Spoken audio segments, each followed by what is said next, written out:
नमस्कार, आप देख रहे हैं जवाब तो देना पड़ेगा और आपके साथ में विजेंद्र सोलंकी। एक ताजमहल जिसने मोहब्बत की कहानी लिखी, ऐसा पढ़ाया गया। अब उसी ताजमहल को लेकर क्या वाकई में विवाद जो 1931 से शुरू हुआ अभी तक चल रहा है। फिल्म आ रही है द ताज स्टोरी। रिलीज होने से पहले ही टीजर के दम पर यह अदालत की चौखट पर पहुंच गई। दिल्ली हाई कोर्ट में जनहित याचिका दाखिल हुई। आरोप लगा कि फिल्म ने इतिहास को विकृत किया और इससे सांप्रदायिक तनाव भड़क सकता है। याचिका में परेश रावल समेत फिल्म की पूरी टीम को पक्षकार बनाया गया। दिलचस्प यह है कि याचिकाकर्ता ने द कश्मीर फाइल्स और द बंगाल फाइल्स का जिक्र करते हुए कहा कि यह फिल्म भी उसी पैटर्न की एक कड़ी है। अब सवाल उठता है कि क्या द ताज स्टोरी कला की आजादी है या इतिहास से छेड़छाड़ की एक नई कहानी या इतिहास के पन्नों को नए सिरे से पुनर्जीवित करने की एक कोशिश। आज बात इसी पर।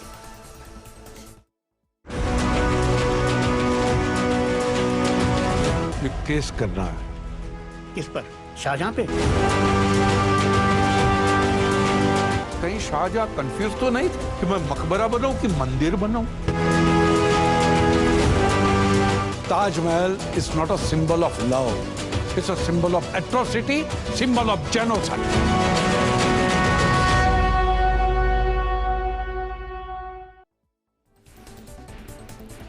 क्या वाकई में एक और फिल्म जो इतिहास के पन्नों को नए सिरे से लिखने की कोशिश कर रही है, या इतिहास के पन्नों में जिन इतिहास के तथ्यों को हमेशा के लिए मिटा दिया उन पन्नों को दोबारा से पुनर्जीवित करने की कोशिश?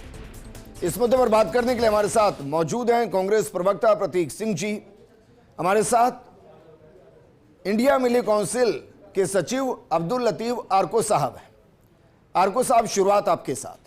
क्या एक फिल्म को फिल्म के नजरिए से देखना चाहिए या उसके अंदर यह भी देखना चाहिए कि इतिहास सही तरीके से दिखाया जा रहा है या नहीं, या इसको सिर्फ मनोरंजन की दृष्टि से देखें? इस फिल्म के बारे में मेरा ये मानना है कि इस फिल्म को सभी लोगों से मेरी अपील है कि इसको ना देखकर फेल किया जाए, ताकि ये जो बिज़नेस का एक तरीका निकाला है लोगों ने, या तो सियासी लोगों ने इसका फ़ायदा उठाना है या जिसने फिल्म बनाई है उसने इसको फ़ायदा उठाना है, और हम आपस में एक दूसरे के ख़िलाफ़ इन फिल्मों के ज़रिए से नफ़रत पैदा कर लेते हैं। इसलिए मेरी ये अपील है सभी देशवासियों से कि ऐसी फिल्मों को न देख करके इनका बाइकाट किया जाना चाहिए। आपने इस फिल्म के टीजर को भी देखा है सर? नहीं, देखने की ज़रूरत मैं नहीं समझता। मैं ये समझता हूँ कि ये वो चीज़ें हैं कि जो हमारे मुल्क के अंदर नफरत बांटती है। सर मैं कह रहा हूँ, आपने क्या जिस तरह बंगाल अभी तक देखा है? बंगाल फाइल को लोगों ने नहीं देखा और वो बर्बाद हो गया बनाने वाला, इसी तरह इसको भी ना देखकर बर्बाद करे। ठीक है, ये हमारे लिए कामयाबी की बात है। टीजर भी इसका देखा है क्या सर? टीजर देखा है क्या? नहीं, कुछ नहीं देखा मैंने। आपने इस फिल्म को देखा है? नहीं, देखने की जरूरत भी नहीं समझता मैं। देखना भी बेशक सही प्रमाण ही दे रहे हो, नहीं, चाहे सही दें या गलत दें, सर्वे ऑफ इंडिया की रिपोर्ट पर आधारित हो। अगर सही में भी कोई गलत हो रहा है तो सही को भी रोकना चाहिए। सही में भी गलत अगर हो रहा है, नफरत बांटी जा रही है। एक तरफ बिहार में इलेक्शन है, अरे सर सही तो उसका सही फायदा उठाना चाहते हैं ऐसी चीजें ला करके। अब आगरा का बिहार से क्या होता है सर? जब इलेक्शन होता है तब तक ऐसी चीजें देश में लाई जाती है और इसका फायदा अच्छा मुझे बताइए सियासी आदमी उठाते हैं और इसका फायदा फिल्म बनाने वाले भी उठाते हैं, और हम लोगों की जेब कटती है, बिला वजह हम लोगों में नफरत पैदा होती है। हम लोगों में किसमें सर? सभी में जो इस फिल्म को देखते हैं उनकी जेब कटती है, ऐसा नफरत पैदा होती है। तो ऐसा काम जिससे नुकसान हो हमारे मुल्क को, ऐसे काम को हमें बाइकाट करके साबित कर देना है कि अब यहाँ की जनता जान गई है, अब ये नफरत का बाजार पलने नहीं दे जाएगा। मैं ये कह रहा हूँ, किताबों में इतिहास पढ़ाया जा रहा है सर, पढ़ाया जा रहा है। उस इतिहास पर अगर एक फिल्म बन रही है तो क्या उसको बंद कर दें? जरूरत ही नहीं है ना। बंद कर दें क्या? ऐसे इतिहास की जरूरत नहीं है जो नफरत बांटता हो। जी, हमें ऐसे इतिहास की जरूरत नहीं है। ठीक है, आप ये कह रहे हैं कि भाई अगर कोई महाराणा प्रताप पर फिल्म बन रही है और उसमें अगर गौरी से युद्ध है तो ना दिखाएं, अकबर के कहानी को लेकर सही किरदारों को दिखाया जाए तो ना दिखाएं, हम इतिहास को भूल जाएं, आप ऐसे कह रहे हैं? देखिए, इतिहास बताना गलत है। देखिए, ये जो आप बार बार जो बात कह रहे हैं ना, यही रास्ते हैं गुमराह करने के। अरे गुमराह जरूरत ही नहीं है। सब कुछ किताबों गुमराह में कर रहा लिखा हूं मैं। है, सारा रिकॉर्ड है, जी। पढ़े देखें समझे, पढ़ रहे हैं बच्चे। अरे सर कितना आई अच्छा है, समझ देखिए मैं में। एक छोटा सा उदाहरण तो ये देता हूं चीजें आपको। ला करके अरे सर मैं एक छोटा सा उदाहरण देता हूं, रामायण आई, अब कितने बच्चों ने रामचरितमानस को पढ़ा होगा? नहीं पढ़ा सर।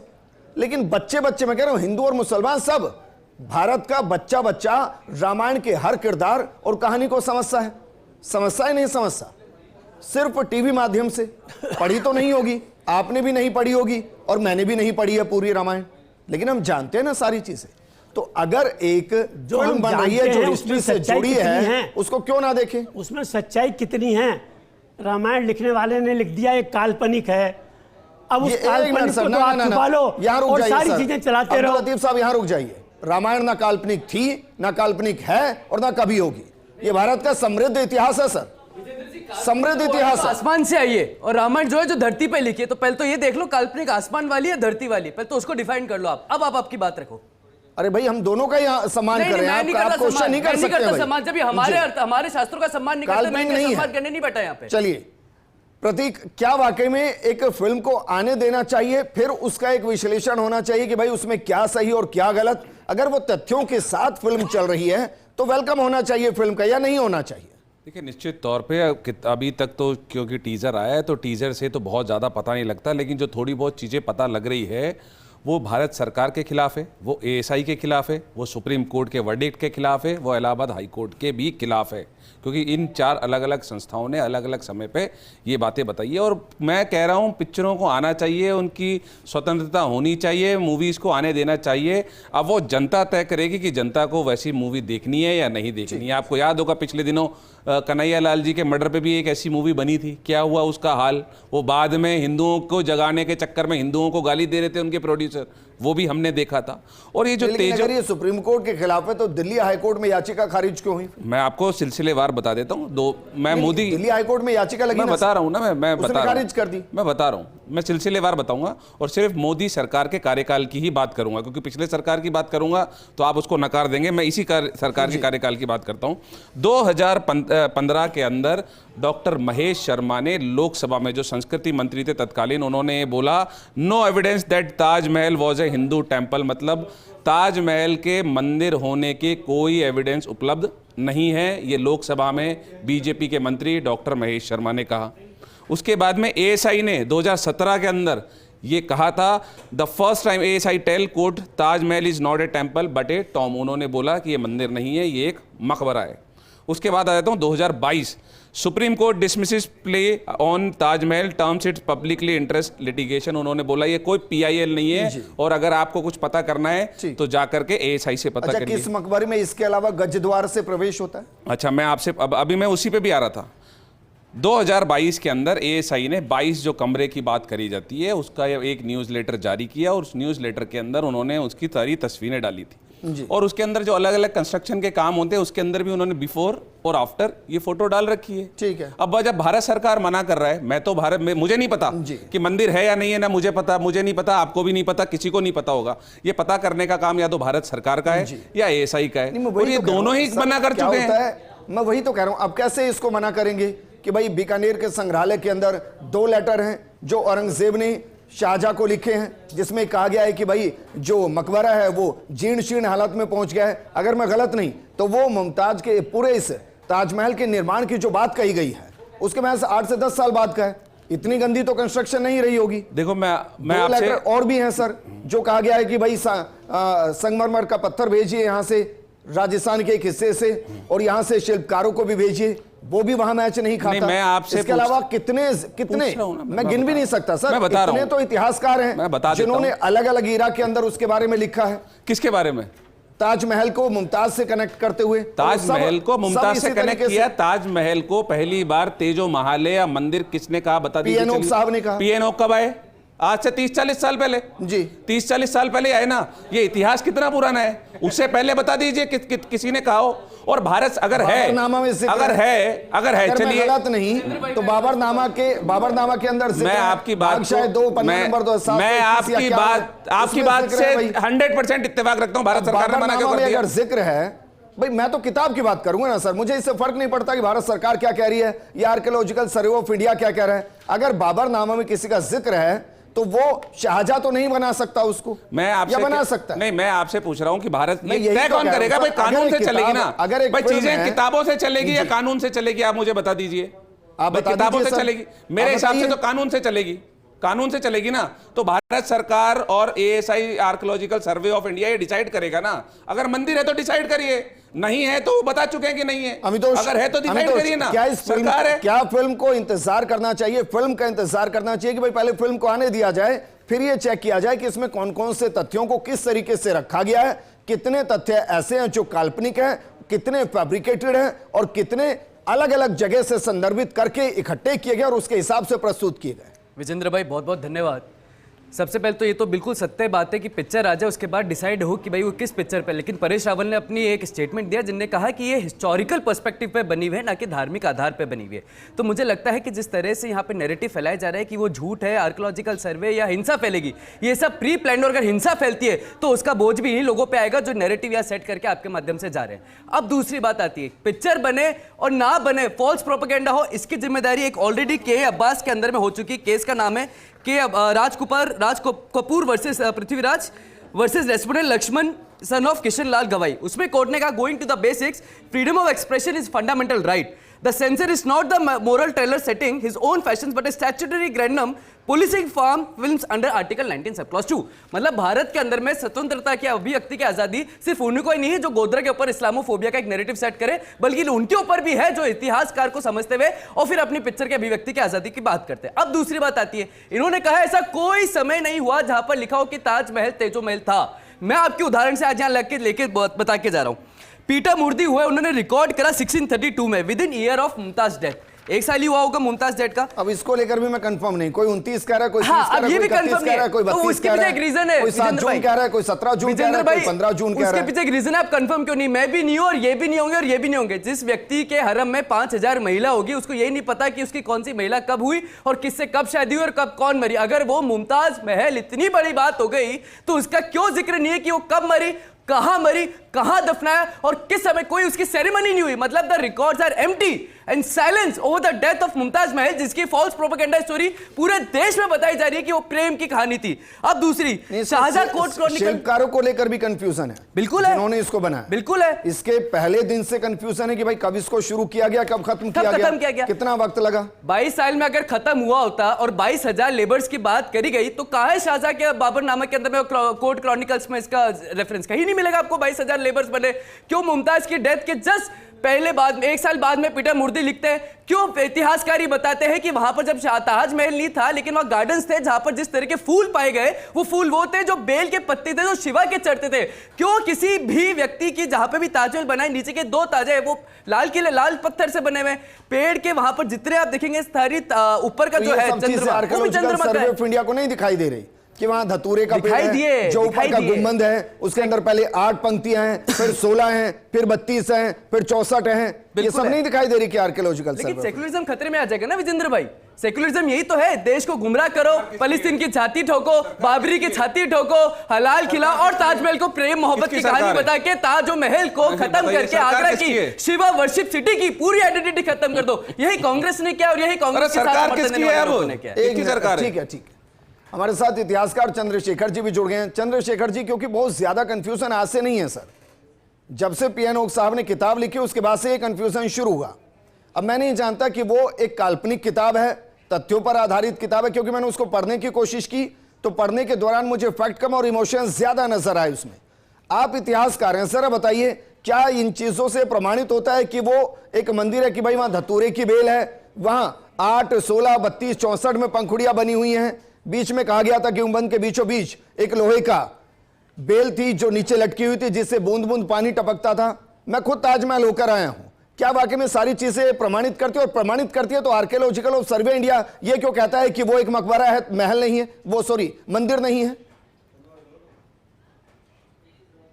सर ऐसा है कि जो जो एविडेंस अभी एएसआई के द्वारा जो सामने लाए गए हैं वो एक तरफा निर्णय करते हैं और दूसरी तरफ हम देखते हैं कि पीएन ओक साहब का जो लेखन है वो लेखन ये बताता है कि ये जो तेजो महल था।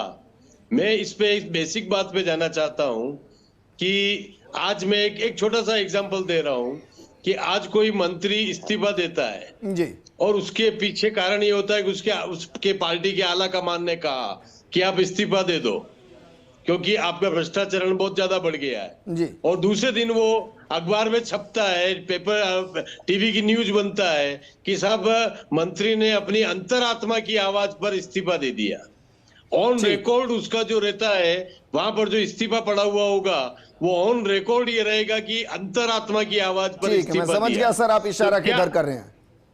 तो सर आप ये बताएं कि वो एक डॉक्यूमेंट का सच है जो कि आज भी हम उसको सही मानेंगे। आप ये कह दूसरा रहे हैं कि सच वो जयपुर है राज कि घराने से जो जमीन ली गई उस वक्त का जो तेजो महल ने लिया गया उसके बदले में जमीन देकर जो खरीदा गया उसका प्रमाण नहीं है, क्योंकि उस वक्त तो बादशाह थे, जो चाहे ले सकते थे तो ले लिया उन्होंने। आप ये कह रहे हैं? नहीं सर, हाँ वो तो उसके बदले में उनको जो हवेलियां दी गई थी आमेर घराने को, जी ऐसा माना जाता है कि चार हवेलियां उनको दी गई थी जी। क्योंकि तो सर वो इसका लगातार जिक्र तीन बादशाह पीढ़ियों नामा से- में क्यों नहीं है भाई? जो शाहजहां के लिए लिखा गया, उन्हीं के कालखंड में लिखा गया, उनके कहने पर लिखा गया बादशाह नामा, उसमें जिक्र क्यों नहीं? और उसमें पूरे में यही जिक्र क्यों नहीं कि भाई कब से ताजमहल का निर्माण शुरू हुआ? सर जो एक आप देखें कि जो एविडेंस मिलता है हमारे को, जो जिक्र मिलता है जी। वो 1632 से जिक्र मिलता है कि 1632 से लेकर के ताजमहल का निर्माण शुरू हुआ था, जो 1648 में जाकर के पूरा हुआ। जी इस तरह का हमें हिस्टोरियंस, जो पुराने हिस्टोरियंस हुए हैं उनके सामने जिक्र मिलता है। लेकिन इसमें सबसे बड़ी जो अहम पहलू की बात जो है वो ये कि जब इसको आमेर, प्रश्न उठना चाहिए आमेर घराने ने इसको उस समय क्यों बेचा, जी मैं एक सवाल पूछना चाहता हूँ। इसको क्यों बेचा गया, उन्होंने जो अरे अपनी- सर ये सब उसका वो मैं क्यों- आप समझिए, सर, मेरा सर, सवाल उनका ये जो नहीं क्यों- है, मेरा सवाल उस वक्त की क्या उनकी डील रही उस पर नहीं है। मेरा सवाल ये है कि भाई अगर ये एक मंदिर था और मंदिर की जगह इसको थोड़ा सा डेंट पेंट करके मकबरे में तब्दील किया गया तो ये भी तो इतिहास के पन्नों में होना चाहिए ना। मुझे इससे फर्क नहीं पड़ रहा कि किसने बेचा, किसने उसके बदले में क्या लिया।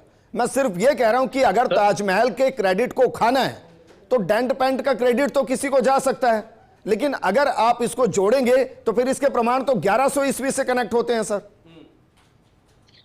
निश्चित रूप से ये जो यहाँ पर जो बिल्डिंग बनी हुई थी वो पुरानी बिल्डिंग थी और जी। वो उसका जो डिसमेंटल उसको नहीं किया गया और उसी के ऊपर रिकंस्ट्रक्शन करा करके उसको मकबरे का रूप दे दिया गया। जी ये एक सामने अच्छा, देखने क्योंकि वाली सर आप बात तो जो है, इतिहासकार सामने हैं, दिखने वाली बात। किसी भी दुनिया के एक हिस्से को दूसरा आप सर, मैं चुनिए आपको- चंद्रशेखर जी, मैं एक दुनिया के evidence किसी एक हिस्से को चुनिए, आप अपनी मर्जी से चुनिए और वहां बताइए कि कौन सा मकबरा इस तरीके से बनता है और कौन से मकबरे की सीढ़ियां चढ़ने के दौरान यह तय होता है कि भाई आपको जूते चप्पल बाहर उतार के आने हैं।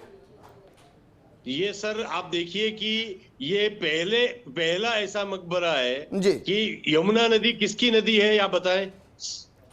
जी यमुना नदी किसकी पवित्र नदी मानी जाती है? किस सनातन धर्म की में है नदी सर, बोलिए सर। सनातन धर्म की नदी है और सनातन धर्म की नदी के किनारे के ऊपर वो मुस्लिम लोग, मुगल लोग अपना कंस्ट्रक्शन क्यों करेंगे?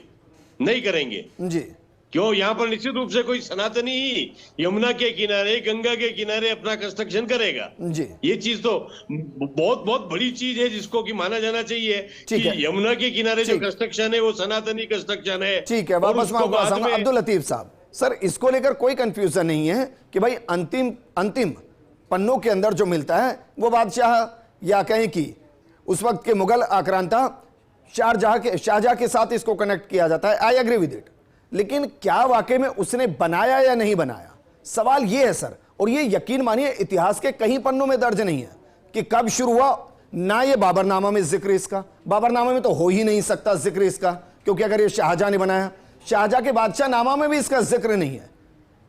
उस वक्त के जितने हिस्टोरियन हुए हैं उसमें भी इसके कंस्ट्रक्शन को लेकर जिक्र नहीं है सर।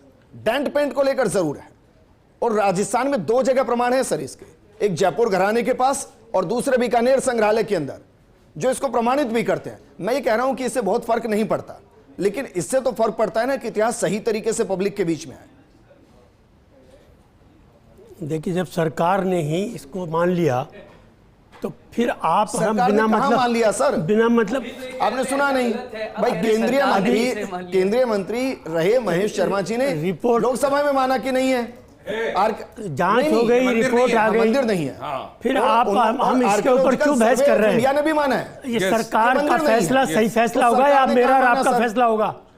फैसला तो सरकार ने करना है, जो कर दिया। मैं ये कह रहा हूं अब सर, बिना आपने मतलब जो आप ये इसको कहा, जो है आपने जो ये कहा कि भाई फिल्म को बायकॉट कीजिए, मैं कह रहा हूं फिल्म को देखिए और नहीं, फिर बायकॉट करना इसको लेकर चाहिए। फैसला कीजिए। बिल्कुल बाइकाट करना चाहिए, ताकि इस तरह की हरकत जो भी लोग करना चाहते हैं हरकत मतलब उन्हें सर, सबक और मिले। क्या पता है आपके ही तथ्यों को प्रमाणित कर रही हो फिल्म, फिर क्या करेंगे? बिल्कुल सबक मिलना चाहिए। तो पूरा इस फिल्म बनाने वाले को भी सबक मिलना चाहिए और जनता को ये बता देना चाहिए जी। कि अब हमारे मुल्क में नफरत नहीं चलिए, चलेगी। मैं क्योंकि आपको बहुत हमारे ज्यादा- मुल्क में बहुत प्यार ज्यादा- मोहब्बत की बात करें ठीक आप, है, अब्दुल लतीफ साहब, मैं दोस्ती आपको- की बात करें, अब्दुल लतीफ साहब, भाईचारे अब की बात दुनिया- करें, मैं चंद्रशेखर मुल्क को जी से भी तरक्की यही की बात सवाल कर रहा करें, था, मैं आपसे भी यही सवाल कर रहा बेरोजगारी हूं। दूर अब्दुल करने की लतीफ बात साहब, करें, अब्दुल लतीफ संजय साहब जो हालात अब्दुल हैं, लतीफ साहब, उन हालात मैं को आपसे समझने भी- की बात करें सुनिए आप। ना मेरी बात, मैं आपसे भी यही सवाल कर रहा हूं, मैं उनसे भी यही कर रहा था, क्योंकि आप भी पूरी दुनिया के कई हिस्सों में घूमे हैं और आप बहुत ज्यादा ज्ञान भी रखते हैं इसको लेकर। दुनिया के किसी भी हिस्से की एक मजार को आप उठाइए, मकबरे को उठाइए, चलिए, और उसमें बताइए क्या वहां कहीं पर भी धतूरे की बेल, वहां पर आपके जो कलश चित्र हैं वो 8, 16, 32, 64 की पंखुड़ियां, ये किसी भी जगह है क्या? सिर्फ ताजमहल को छोड़कर बताइए ना, कहीं है क्या? देखिए आपको तो एन कैन प्रकरण जो है ना, सर, फिर वही- हर वो बात लानी है, तस्वीर इन्हें है दिखा बात, दी कोई सर। अर्थ नहीं है, कोई मतलब नहीं है क्या उसका। आज भी- धतूरे अच्छा, का एक बेल मिनट। जो है आज हाँ। कब पैदा हुआ, कौन इसको जाएगा? और धतूरा का पेड़ जो है भाई मैं मान वो लूं कम कोई से कम 200 साल लतीफ का, साहब- 500 साल का पुराना है क्या? लतीफ आपकी साहब, ऐसी अगर वहाँ- बातों से क्या मतलब है? लतीफ साहब, आपको अगर तो वहाँ कुल मिला चिन्हित है, मेरी बात करके सुनिए। नफरत बांटने के लतीफ लिए साहब, इस पे लतीफ बल देना साहब, है। अच्छा, और हम किस बिल्कुल मजार इसको के बर्दाश्त अंदर- नहीं करते लतीफ साहब, कि आप मुल्क के अंदर कोई अरे सर, ऐसी बात की तथ्य जाए। की तो बात हो रही है, मैं कह रहा हूं किस हम मजार के मुल्क के अंदर वफादार हैं, किस मजार को हम महल मुल्क का में नाम दिया नफरत गया पैदा है? नहीं होने देंगे। लतीफ और साहब, ऐसी आपकी कोशिशें एक सारी मिनट बस, जनता लतीफ फेल कर साहब, देगी। हाँ, लतीफ साहब, जनता अच्छा, जान बताइए, चुकी है। दुनिया में एक और बताइए, कोई जिक्र कीजिए जहां मजार को महल कहा गया हो, एक और जिक्र बताइए कहीं। मजार कहीं को है मैंने क्या? कहा गया।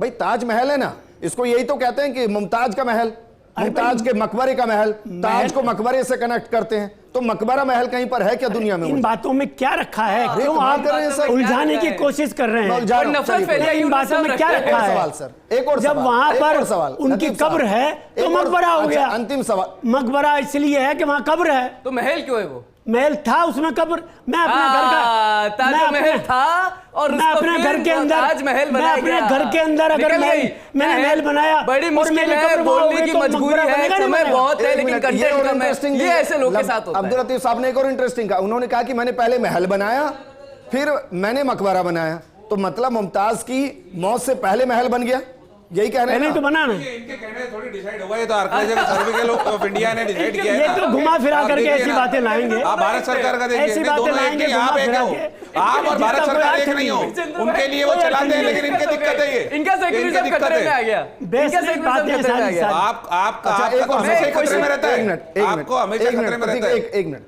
अच्छा लतीफ साहब, एक और सवाल अंतिम, क्योंकि मैं जिज्ञासु के तौर पर पूछ रहा हूं, कौन सी मजार या मकबरा ऐसा है जिसकी एंट्री गज द्वार से होती है?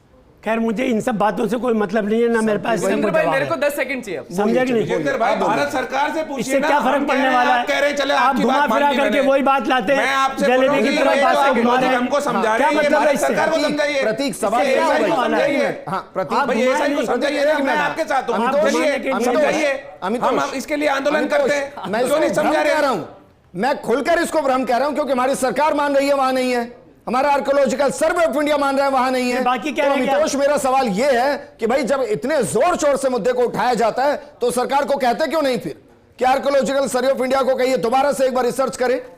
क्यों नहीं होता बिल्कुल, ऐसा? नहीं बिल्कुल कहना चाहिए विजेंद्र भाई, और मैं आपके माध्यम से अपील करता हूं वापस से आर्कियोलॉजिकल सर्वे ऑफ इंडिया से कि इसको आप वापस से जांच करिए। मैं उसके उदाहरण से बोलता हूं, क्यों बोल रहा हूं मैं अपील के लिए, आंदोलन आप देखिए करें फिर बीच में बोलने लगे। आंदोलन करिए ना उसके लिए, ऐसे डिबेट जब नहीं हर होती चीज के भाई। लिए आंदोलन करते हैं तो आंदोलन कीजिए। अरे ठीक भाई है वहां भाई, अगर आप लोग विरोध था चीखते तो हो, आप मैं आंदोलन चीखता करिए नहीं ना। हूं। विजेंद्र भाई मैं मेरा पूरा समय जब बात घूम के बीजेपी के ऊपर आ जाती है तब चीखो इनके मत मुंह से यार, आवाज चीखो नहीं मत, आप निकलती है। आपके समय पे जब बचा। आपके आप बड़े बीजेपी उम्र में आके चीखो मत। खड़े हो प्रतीक, जाती है एक ना, मिनट, तो प्रतीक, एक इनके मिनट। पास में कोई सवाल अरे जवाब चीखो नहीं मत होता, यार, कोई सवाल चीखो होता मत, है। ऐसे डिबेट्स नहीं नहीं, होती। चीखने पे काम तो आप ही का ही है। चुप हो जाओ यार। अरे चुप हो जाओ यार विजेंद्र भाई, अगर ऐसे नॉनसेंस डिबेटर्स बुलाएंगे आप तो मैं यार डिबेट में नहीं आऊंगा। ये नॉनसेंस डिबेटर्स को अगर बुलाने का यह प्रक्रिया तो मुझे डिबेट में मत बुलाया करिए। ये नॉनसेंस डिबेटर है, इनके पास कंटेंट नहीं है, सेक्युलरिज्म की बात करके देश में हिंसा भड़काते हैं, ऐसे डिबेटर लोग हैं। और मैं पूरे आपके व्यूअर्स को कह रहा हूं, ये इज अ नॉनसेंस डिबेटर, इनको मत बुलाया करिए। बदतमीज हो आप बदतमीजी फैला रहे हैं। मैं 2 बार रिक्वेस्ट कर रहा हूं, चुप रहिए, मुझे अपना पॉइंट रखने दीजिए। चलिए करिए तथ्यों पे डिबेट। एक मिनट तथ्यों पे डिबेट। मैं कर रहा हूं तथ्यों पे डिबेट, बोलिए। मैं कर, तो चुप रहिए फिर, चुप रहिए फिर, चुप रहिए फिर।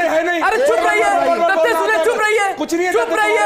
अरे चुप रहिए, तथ्य सुनिए। तथ्य नहीं है। अरे फिर वही बात है, तथ्य नहीं है कोई तुम्हारे पास में। एक मिनट नहीं, लेकिन बदतमीजी करेगा बर्दाश्त। आप अगर मेरे पीछे बोलेंगे मैं 2 बार रुकूंगा, 3 बार नहीं बोलूंगा मैं। कोई भी बदतमीजी करेगा बर्दाश्त। अरे तो छोड़ के चल जाइए। कोई भी बदतमीजी करेगा बर्दाश्त। विजेंद्र भाई, मैं 2 बार रिक्वेस्ट कर रहा हूं, मुझे पॉइंट्स बोलने दीजिए। ठीक है, जा रहे बीच बीच में। ये बताएगा मेरे को। मैं बताऊंगा आपको, मैं बताऊंगा, मैं बताऊंगा। एक मिनट भाई, अमितोष एक मिनट। पहले तो मैं आप दोनों को इसलिए रोक रहा हूं कि प्रतीक, ना तो आपको ये अधिकार कहने का कि भाई आप नॉनसेंस डिबेट मत कीजिए। मैंने बोला। अरे भाई मैं आपको चलिए, मैंने बोला नॉनसेंस डिबेट मत करिए। और ना ही चुप रहिए। और ना ही अमितोष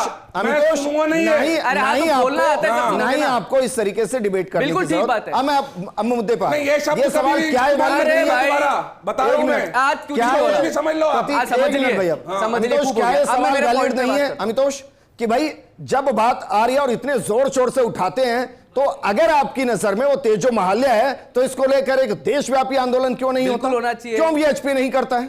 विश्व हिंदू परिषद आज आंदोलन की और विद्रोह की बात कौन कर रहा है विजेंद्र भाई? मूवी का पक्ष रखने और विपक्ष में कौन खड़ा है विजेंद्र भाई? अगर भारत सरकार ने, अगर आर्कियोलॉजिकल सर्वे, जैसे मेरे मित्र ने, प्रतीक ने कहा कि भाई लोकसभा के अंदर में इस तरह की बात कही, तो उसी भारत सरकार के सिनेमेटोग्राफी एक्ट 1952 के अंतर्गत में ये पिक्चर पास होते हुए वापिस आई, और उसी भारत संविधान के लोकतंत्र के अधिकार से लेते हुए स्वतंत्रता की मांग को रखते हुए कोर्ट ने कहा, देखिए फिर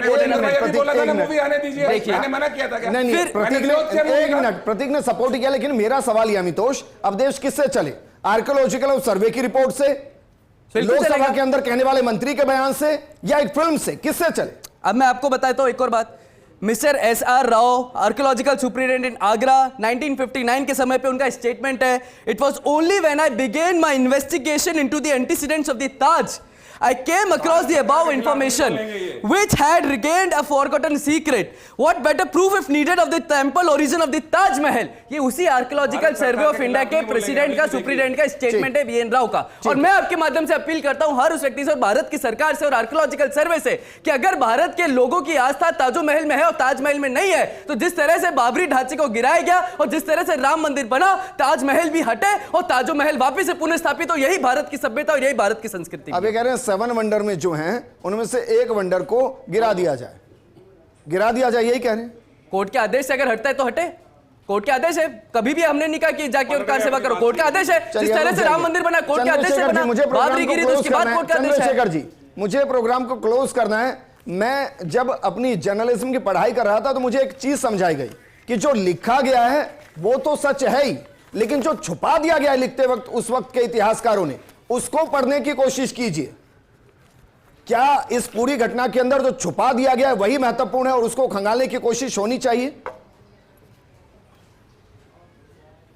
लाइंस है, जिसको छिपाया गया है, जिसको हिडन किया गया है, वो ज्यादा महत्वपूर्ण होता है। ऐसा हम देखते हैं कि महाराणा प्रताप की हिस्ट्री के साथ में भी जो मेरा बेसिक वर्क है, पहला वर्क है इस इंडिया का, वहां पर भी इसी तरह का जो वर्क हुआ है कि वहां पर छिपाया ज्यादा गया था। तो जो छिपाया गया था उसको प्रकाश में निश्चित रूप से, और ये विज्ञान और इतिहास ही ऐसे विषय हैं जहां पर तथ्यों के आधार पर आगे बदलाव की गुंजाइश रहती है। ऐसा नहीं है कि एएसआई ने एक बार मान लिया, जो मान लिया वो अनंतिम है, ऐसा नहीं है।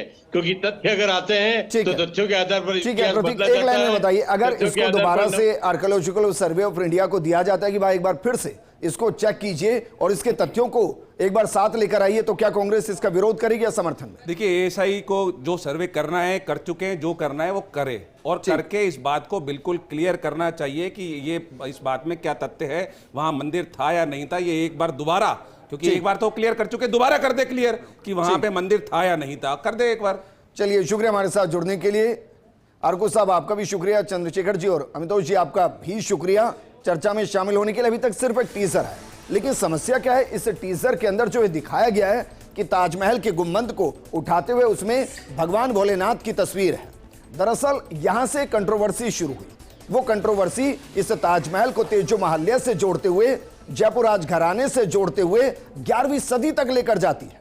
लेकिन कमाल की बात यह कि 11वीं सदी से लेकर अभी तक के किसी भी पन्ने के अंदर ताजमहल के निर्माण की शुरुआत, इसका अंत, मुमताज की दुनिया से जाने के बाद कब इस कब्र में पहुंची और कितने वक्त के बाद यह रिकंस्ट्रक्ट किया गया, इसको लेकर कोई प्रमाण नहीं। लेकिन हां, कुछ दस्तावेज बीकानेर संग्रहालय में है जो औरंगजेब ने शाहजहां को लिखे, कुछ जयपुर राजघराने के पास है जो इस जमीन से कनेक्ट होते हैं। लेकिन फर्क इससे नहीं पड़ता कि यह तेजो महल है या ताजमहल, फर्क इससे पड़ता है कि ताजमहल का निर्माण किसने कराया, कब कराया और क्यों कराया। क्या यह सच सामने नहीं आना चाहिए। इस प्रोग्राम में फिलहाल इतना ही। नमस्कार। ये केस करना है। किस पर? शाहजहां पे? कहीं शाहजहां कंफ्यूज तो नहीं कि मैं मकबरा बनाऊं कि मंदिर बनाऊं? Taj Mahal is not a symbol of love, it's a symbol of atrocity, symbol of genocide.